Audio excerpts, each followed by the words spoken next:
चंदन और पलाश जंगल में एक चंदन का वृक्ष था।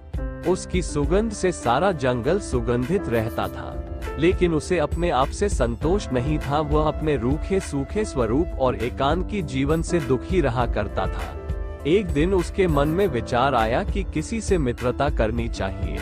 नजदीक ही एक पलाश का वृक्ष खड़ा था। वह उससे बोला, पलाश भाई, मेरा मन जंगल में अकेले रहते रहते ऊब गया है। मेरी इच्छा तुमसे मित्रता करने की है।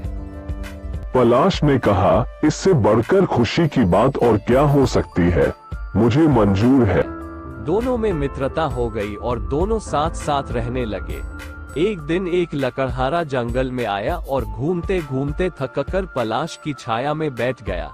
पलाश ने पूछा, क्यों भाई, तुम इस तरह उदास से क्यों बैठे हो? तुम्हें कौन सा दुख है?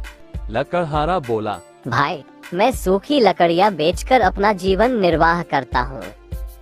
आज घूमते घूमते दोपहर हो गई, लेकिन अभी तक एक भी सूखा पेड़ नहीं खोज पाया हूँ। इसी से चिंतित हूँ। पलाश ने कहा, इसमें चिंता की कौन सी बात है? देखो, पास में ही एक चंदन का वृक्ष खड़ा है, इसे काटकर अपना काम चला लो। लकड़हारे ने वैसा ही किया। उसने तुरंत ही चंदन के वृक्ष से कुछ लकड़ियां काट ली, लेकिन अभी भी उसके चेहरे से चिंता की रेखाएं मिट नहीं पाई थी। चंदन अपने मित्र से इस विश्वासघात से बहुत ही दुखी हुआ। उसने मन ही मन सोचा, मैंने पलाश के फूलों के ऊपरी सौंदर्य को तो देखा, लेकिन उसके मन की कालिक को नहीं। यह उसी का फल है, अब कुछ तो उसके किए का फल चखाना चाहिए। उसने तुरंत ही नजदीक खड़े लकड़हारे से पूछा, क्यों भाई, अब तो तुम्हें लकड़ियाँ मिल गई, फिर भी तुम चिंतित क्यों हो?